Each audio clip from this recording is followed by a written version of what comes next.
Sometimes Jones and I have good ideas. Yeah, rarely. Sometimes we act on these ideas immediately, and sometimes these ideas sit in like some corner of the mind and then years later come back forward and are like, wait a second, we had that good idea and we never did it. Yeah. That's why we have harassed Ryan McCollum into being here with us today.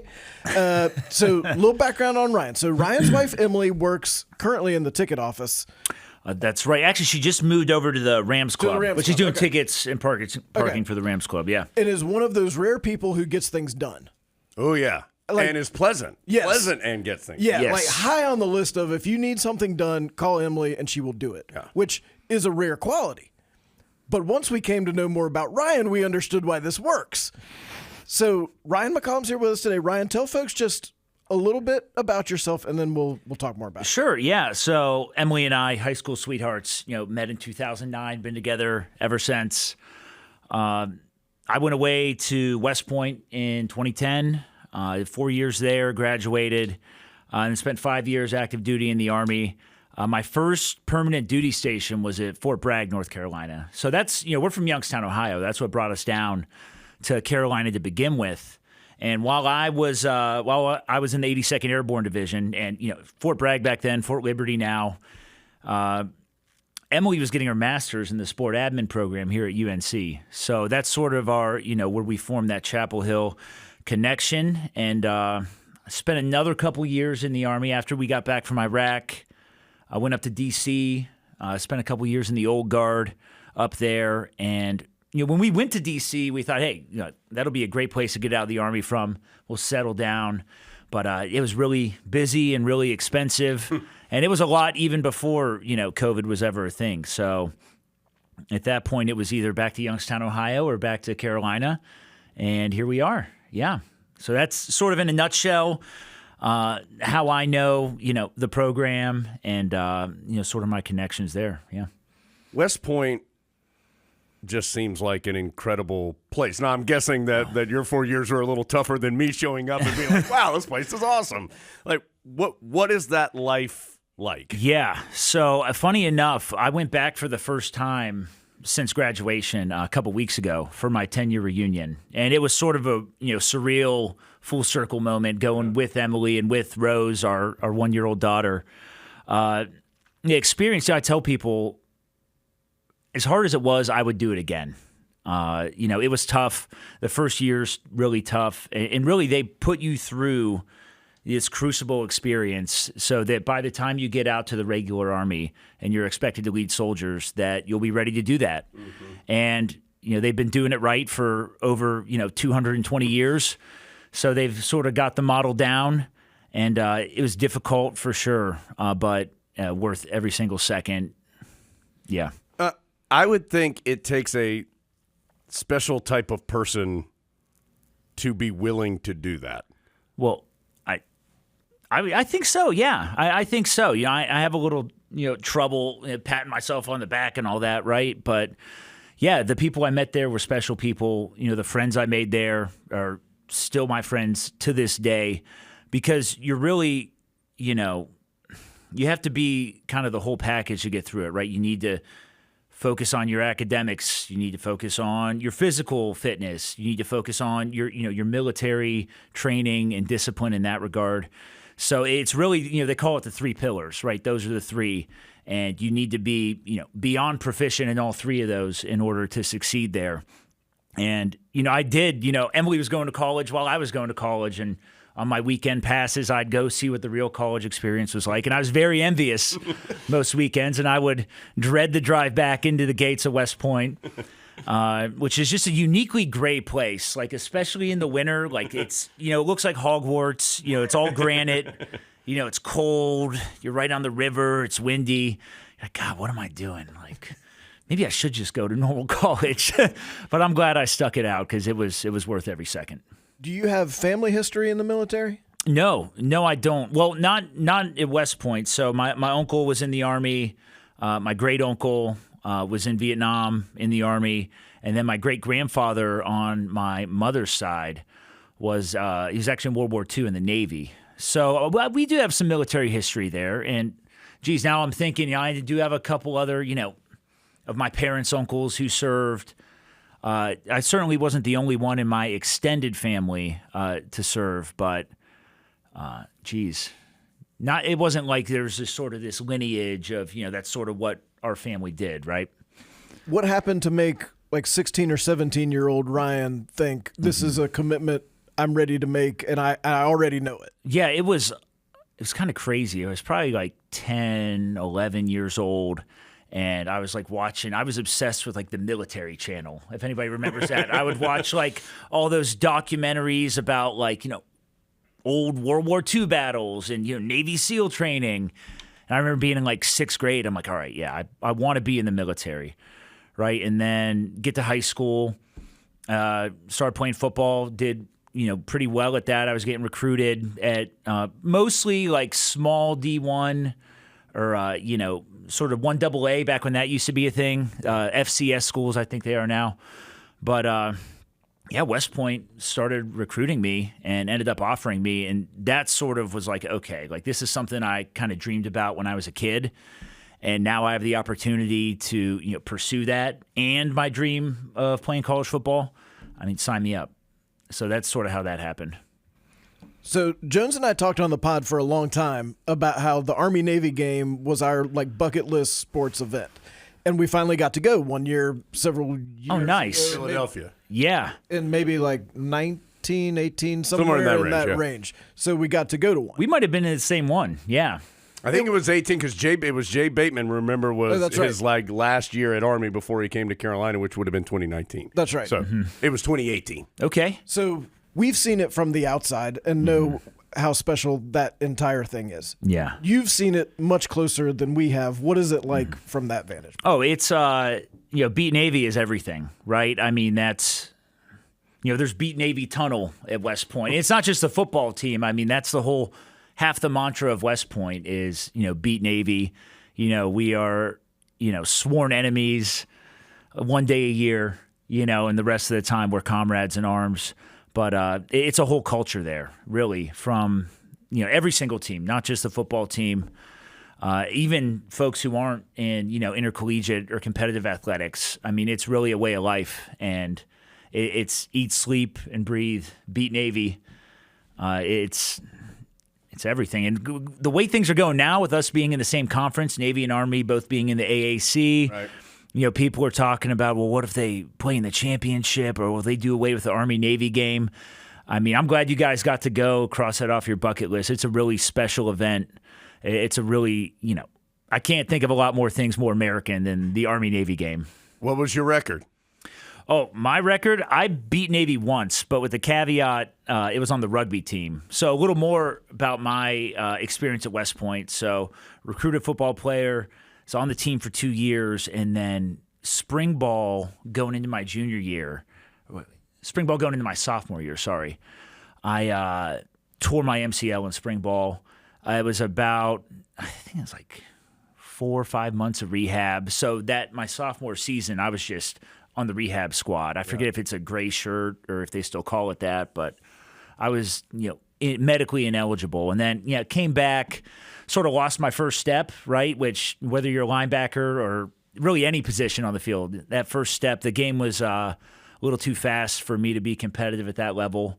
And I ended up going to play for the West Point rugby team. And then we ended up beating Navy that next year. So that was cool. Rugby players seem crazy to me. Yeah, no, you're absolutely right. That's an accurate assessment. Yeah. What did you like about it? Just physical contact? Oh my God, yeah, I loved rugby. In fact, when we moved back to Raleigh in 2019, I wanted to play again because Raleigh's got a pretty good, pretty respectable rugby program. And Emily was like, no, hell no. Like, you don't need to get another concussion. You don't need to, get another shoulder surgery. But I loved it. It was very competitive. And it's almost like just with the sheer, risk you take stepping out on the field with like no pads, Sure. full contact. It's like the sort of brotherhood you form. It's like anybody who's willing to step out on this field with me, like I know that they're, a ride or die type of person. And, the funny thing about rugby, at least what I was enamored with about it, was the respect that each side has for each other. So after every game, there's a social. The club brings in the opposing team, feed them drinks, hang out. And it goes back to that respect. It's like, hey, anybody who steps on that field against me, I also have respect for. It was a really awesome sport. And, my playing days are certainly behind me, but, maybe one day I'll get involved again somehow. A men's rugby league. Yeah. No, it was Raleigh. Yeah, you should look it up. Raleigh's got a great rugby program. If they were to, I don't know, if the opportunity would arise, I might have to have a discussion about it. Emily. They're crying out for Jones and I, obviously. Yeah. Having to beat away the recruiters. Look, I've told you so many times. Yeah. I don't know if you need any short, slow people who are not very tough, but if so, I'm available. Yeah, ready to go. Well, that's a common misconception. I mean, there are a lot of, it's almost like football. You got the forwards are like the linemen, the big guys, and then the backs are, typically smaller, quicker guys. Oh. I mean, small and slow. Yeah. What role would I play with these qualifications? Yeah, there's somewhere for you. It's over there on the sideline, just on the other side of the field. So when you leave West Point, did you go straight to Bragg? No, I didn't. So once you graduate, so at West Point, your senior year, you pick your branch. This is actually a fun sort of thing that not a lot of people know about. So everything in West Point is class ranked. So at the time, there were 16 branches in the Army. You had infantry, armor, which is tanks, you had signals, which is like radio stuff and all that. So you pick your branch based off case rank, and the way they do it is you all go into an auditorium. You put in your preferences before, and then they just hand you an envelope, and you all open it together, and you're like, oh, I got infantry. That's what I wanted. Yeah, and there were some people over there like crying, like this is my last choice. Oh my God. It is sort of a wild experience. So once you get your branch, which is in the first semester of your senior year, the second semester of your senior year, you have what's called post night. And so all the infantry guys put in their post preferences. But the way you do that is you go to an auditorium and there's just a huge wall with a bunch of patches. There might be 30 82nd Airborne patches at Fort Bragg. And the number one guy gets to go up and pick his first choice. And then you keep going down the line. So luckily there were still some spots at Fort Bragg once they got all the way down to me. And I was number 3, no big deal. Yeah, no, I was not. But so that's how I found out I was going to Fort Bragg. But after West Point, you need to do your branch-specific training. So I had to go to Fort Benning, Georgia for about a year. I did the infantry officer course, airborne school, and ranger school. And then they sent me up to Fort Bragg. Yep. Ryan's really good at casually mentioning things that are awesome that he's not bragging about. He's just letting you know it occurred. Well, there are just people that they would not be willing to make this commitment, right? Like this is physically taxing, mentally taxing. It is a lengthy commitment. Right. Like, why were you willing to make this commitment? Why was it important enough to you to do this? Yeah, well, once I was in it, right, once I was at West Point and I decided this is what I'm doing, I'm like, well, if I'm going to do it, I'm going to go all the way, right? I'm not just going to, kind of get half the experience or, try to, and no shame at all. And yeah, every branch is important. I'm not saying that at all. I'm just saying in my mind, I wanted to see how far I could take this thing in the time that I was in it. Because I also knew, while I was at West Point that I didn't want to be a 20-year guy, right? I didn't want to move every 3 years. I didn't want to put Emily or my family through that. It's a lot of stress that military families go through. And I knew I wanted to settle down and have roots. So I'm like, all right, I got 5 years of this. I'm just going to cut the brake lines and see how far I can go in 5 years. And I think I got really lucky along the way, and I was able to do that in a lot of regards, yeah. Is it more physically taxing or mentally taxing? It depends. It depends. I would say mentally, depending on, what school you're at, right? So, Ranger school was, 100 for mental and physical. right? I mean, it's a war of attrition. Some other types of schools you do in the Army are more academically focused.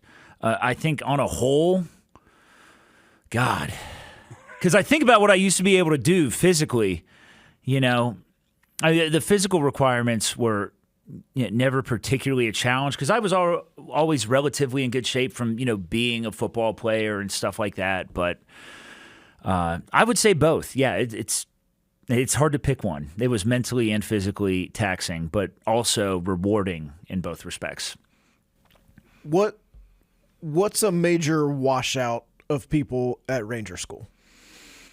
Well, RAP week. So Ranger Assessment Program that's the first week of Ranger School. So that's the main washout period. Yeah, I think you lose, God, I haven't looked at the stats in a while, but it's over 50% of the class you lose in the first 7 days. Wow.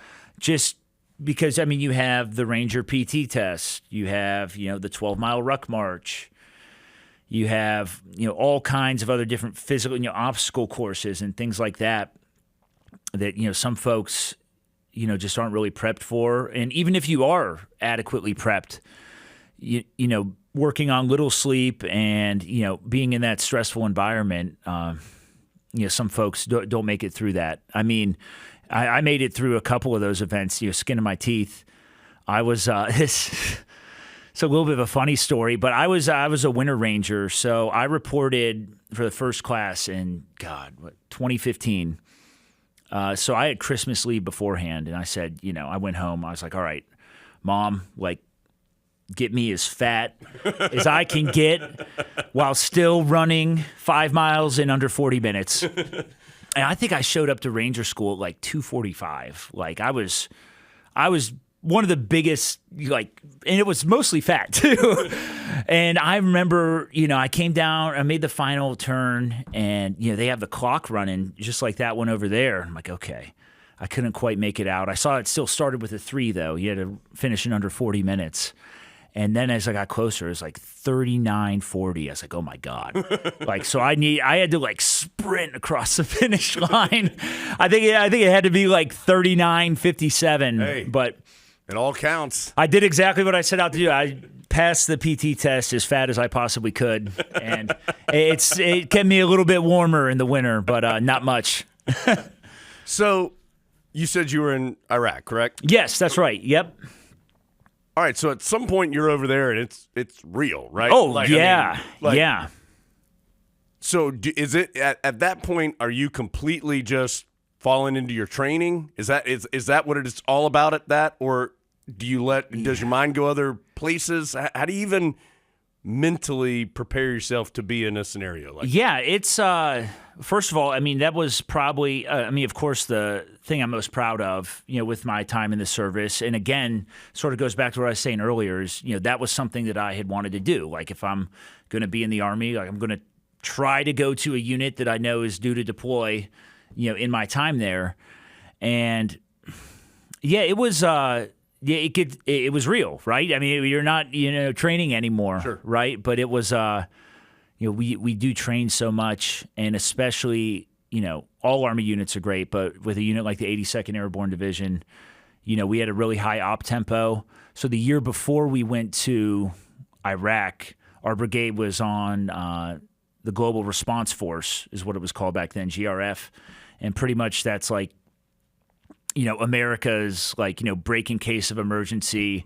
You can jump anywhere in the world within 18 hours. We weren't allowed to leave more than 60-mile radius from base. And again, you weren't on this, it was rotational, right? So, hey, your battalion is on the, 1 hour recall this weekend.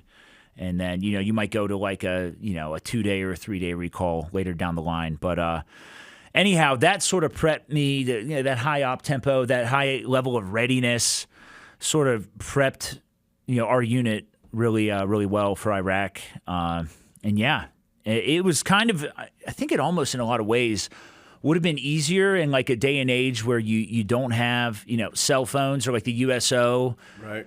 Because I'm thinking back to when I was in Ranger School. you're just in it. You had no phone. I was writing letters to Emily like I was in the Civil War. Like, and you're able Dearest Emily. Yeah. I hope this letter finds you warm. Like, so it would almost in a lot of ways be easier because, you work all night or all day, whatever schedule you're on, it's intense and the stakes are high. And then, you sort of like have to do a full like mental paradigm shift. Be like, all right, like, I'll give Emily a call and tell her everything's all right and all that. It was, you kind of had to wear a couple different hats in that regard. It was difficult to balance that for sure.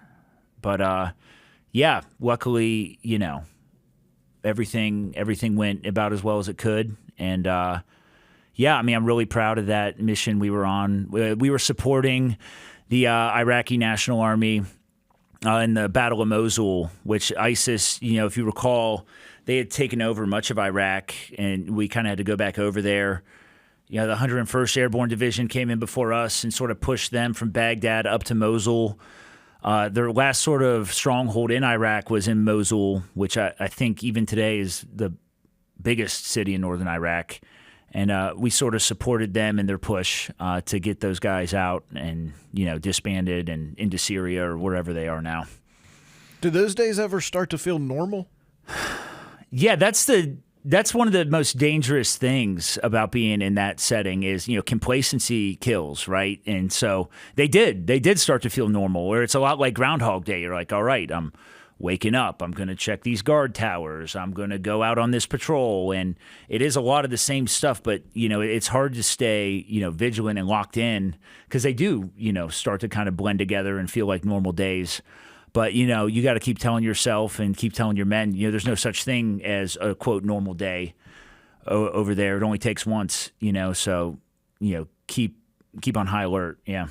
What's the hardest part about leading guys in that situation who maybe don't have the same level of training that you do? Yeah, I mean, it goes back to the training that we did together before, we came over to Iraq. So, you build a lot of rapport and you build a lot of trust with those soldiers in your pre-deployment training. So, I mean, before we had ever even gone to Iraq together, we had rotation down at the Joint Readiness Training Center in Louisiana, which is pretty much like a mock deployment.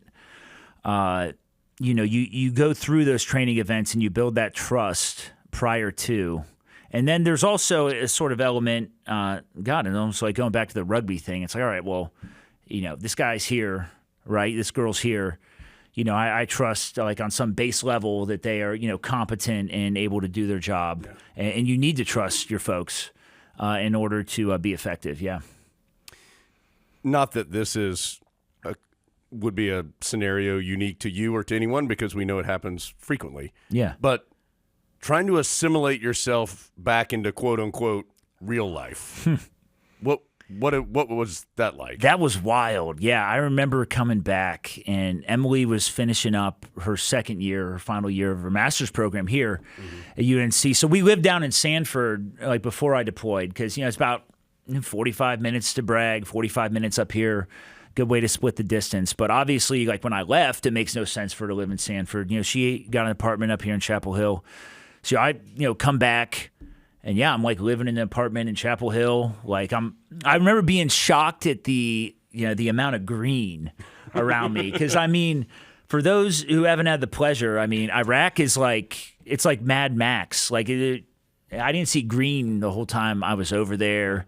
There's like oil fields on fire. Like it's very like dystopian place, and just sort of coming back and seeing all the green and like also on like not like a psychological level, but just seeing that like nothing really changed, for anyone else. Just kind of going about their day, and it's like, wow, like all right, like all this stuff's going on over there, and like it's just peace and quiet over here, which is great. I mean, that's why that's what that's why we serve, right? That's what we want. But it was sort of a profound sort of realization, and it was a little difficult to make that transition back into, and it wasn't a full transition into like civilian life, right? Sure. I mean, I was still in the Army, but it took a couple months for sure. Yeah. Did you get I don't know if angry is the right term. I think that would bother me a little bit if you had just been doing what you were doing, and you come back and you're like the biggest decision that Jones has to make is whether he's getting a salad or a burrito for lunch. Like, I mean, did it tick you off a little bit? I mean, I don't even know what the emotion would be. Not at all. I mean, no, I wasn't ticked off about it at all. I mean, if anything, like I said, I was sort of like, that's why we do it. Like, that's what we want. And also, and I don't know if this is just my old, Rust Belt Steel Town roots coming back, but it's like, look, I mean, no one told me to go in the Army. Like, nobody said, hey, you got to go do this. I didn't get drafted, right? I volunteered for this. I wanted to do this, and then I did it. So why would I have any sort of resentment towards anyone else that they didn't do that? I mean, that's just unfair. And yeah, no, I didn't feel anything like that at all. Yeah. Tell us about the Old Guard, because I feel like that's one of the most awesome things you can do in the military. Thanks, man. Yeah, no, the Old Guard was a very, very unique and awesome experience for me. It was a great way to finish out my time in the Army, because like I said, I kind of went into it knowing that I had a 5-year shelf life. I'm like, all right, I got to do everything I got to do everything I can in 5 years. So it's an application-only unit. You're stationed up in D.C., and you are essentially the face of the Army, and that, all the ceremonies, all the funerals in Arlington National Cemetery, that's all the Old Guard, right? So it was an awesome experience. And the way it's split up, you have a battalion that does all the funerals, and you have a battalion that does all the ceremonies. And there's overlap there, right? That's not a hard and fast rule, but generally speaking, that's what it was. And I was in the ceremonies battalion, and it was really awesome to go out and sort of represent the Army in that capacity as well, especially after having, gone and represented the Army, in Iraq with the 82nd Airborne. It was really cool. And the op tempo was much better in the Old Guard than it was in the 82nd. I mean, pretty much if you didn't have a ceremony, you come in, you do PT, you kind of drill a couple things with your platoon, and then if you didn't have a ceremony later, go work out and hit happy hour. I mean, who knows? Yeah, but it was an awesome, and it was a very humbling experience too. Being able to represent the Army to heads of state, right? I remember when Emmanuel Macron came to visit the Tomb of the Unknown Soldier. We put on the wreath-laying ceremony for him. And, I was standing from me to you, the French prime minister. It's I got to experience a lot of really cool things like that I'll certainly never forget. Just going to Arlington as a normal tourist and riding the shuttle bus and doing all the things that a tourist does is incredibly impactful. I'm guessing you've walked through there when there's no one else there. Yes, yeah. What's that like? And what kind of different perspective does that give you on what you had done? Right. It was, it's just indescribably, humbling experience to be able to do that, to walk around the cemetery sort of when no one else is there. The Old Guard also does a really cool thing every Memorial Day. We're the ones who put all the little flags in front of every single headstone in Arlington National Cemetery. It's unbelievably humbling. Only enlisted soldiers can serve as tomb guards, right? So that's sort of run all by the non-commissioned officers and the soldiers who qualify to be a tomb guard. But at times, every day there's a duty officer, right, for the Old Guard, right, who has to go around and check everything on post and sort of make sure everyone's where they're at and that no fires are happening anywhere. And it's called staff duty. And, staff duty sucks. Nobody wants to be the staff duty officer. You're getting calls from people at 2 a.m. who are locked out of their room and stuff like that. But one really unique thing I got to do as a staff duty officer at the Old Guard was, hey, go check on the Tomb of the Unknown Soldier. Make sure the guards are, out and they have what they need. And, just being in the cemetery at 1 a.m, it's it's indescribable. Very humbling experience. And especially I had just, in 2017 when I was in Iraq, we had lost one of our platoon leaders who was a good friend of mine. And he was buried in Arlington National Cemetery probably a couple weeks before I started at the Old Guard. So that was, I went and saw him frequently. And, that was a really, obviously powerful experience. But it certainly gave me a greater appreciation for what the Old Guard was doing in our mission at that time. What's your lapel pin? Yeah, that's the 82nd Airborne Division. Yep. Down at, Fort Liberty, what was once Fort Bragg. Yep. Those are my guys. What are you doing now? So I am an attorney in Raleigh, North Carolina now. Yep. What made you want to do that? Well, that's a good question. I knew I wanted to have a career that would still push me, but without, requiring me to move or, put my family through a whole bunch of turmoil and stuff. And I had always sort of thought about being a lawyer, when I was, younger. And it's something I never really thought I would get around to doing. But once, I started really planning my transition out of the Army, I was looking around at what was out there, and I wasn't really passionate about anything else. And I had, sort of this, almost childhood dream at the point, and hey, yeah, you want to be a lawyer at some point. Maybe you ought to look into that. And I did. And I just bought an LSAT prep book and took the LSAT a couple times. And then applied to law schools and got in. And here I am. Have you ever thought about politics? God, no. No, I haven't. I just, I haven't really. I have thought about politics, and I've decided I don't think I ever want to do something like that. I mean, why not? Because you'd be good at it. People would actually want to vote for you. The climate, Which would guys. Be I know this is fortuitously we're recording this on Election Day, but I mean, the climate out there, guys. I mean, it's you could change that. That's a tall order for anyone, but I think there are a lot of other things you've done. Fair enough, but I mean, my thing is, if I really want to have this nice, quiet life with my family, politics probably not the right place for me. I'm trying to think of the right way to ask it. I'm not trying to get in any way political with this question. Oh, not at all. But let's have it. I think we can all agree that it is a challenging time, just as far as a divided time in our country. Absolutely. It's very divisive, yes. As someone who's put everything he's got to protect it and defend it, is that disheartening to you to see that when you have literally put your life on the line to try and support and defend it? Yeah, I think it is. Well, I mean, this is like a multi-layered question, right? So, and we're on the record right now. So, it is disheartening, but I think it's not uniquely disheartening for me because I served. I think it's disheartening, for all Americans to, be, in such a divisive time politically, right? I mean, even, God, what was it? 16 years ago. I remember, I didn't vote in that election because I think I was 17, but just thinking back to the McCain-Obama election, we were civil and, we had our differences, but, it kind of stopped there. And, I think in a lot of ways, both sides now are well, if you're not with me, you're against me. And if, you vote for them, then, you're this. And if you vote for him, then you're that. It shouldn't be that way. I mean, political discourse is, what this nation was founded upon, and there should always, be, with an opinion, an ear, ready to listen to the other side. And it is kind of disheartening to, be in a time where, in many cases, that's not the climate we're in right now.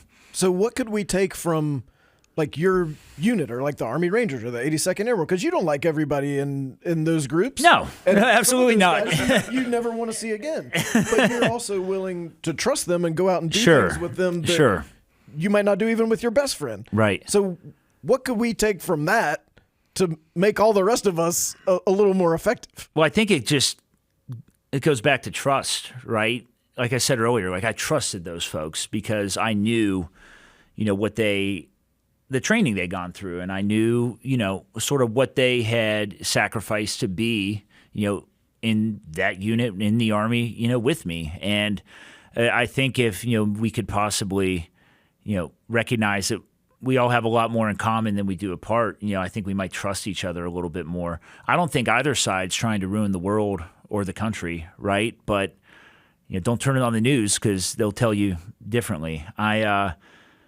think we need to get back to a place where we can just have a conversation and, not judge people based on their political opinions, because at the end of the day, that's what they are. They're political opinions. If they were political facts, we wouldn't be having debates. When you meet somebody in daily life who tells you they served, what do you know about them instantly? Yeah, I know at some base level, we made the same decision, to raise our hands and, swear an oath to the Constitution. And sort of as you touched on earlier, Jones, that, it does take a different, or, at least I wouldn't say special. I don't think I'm special, but, it takes a special type of commitment to do that. So there's some base level of respect there for sure. And of course, shared camaraderie. We have a lot of the same experiences, even, across the branches. Experiences may vary, but more or less, we've all been through sort of the same thing. And I've realized that I'm a member at the Cary VFW now, which is, Veterans of Foreign Wars.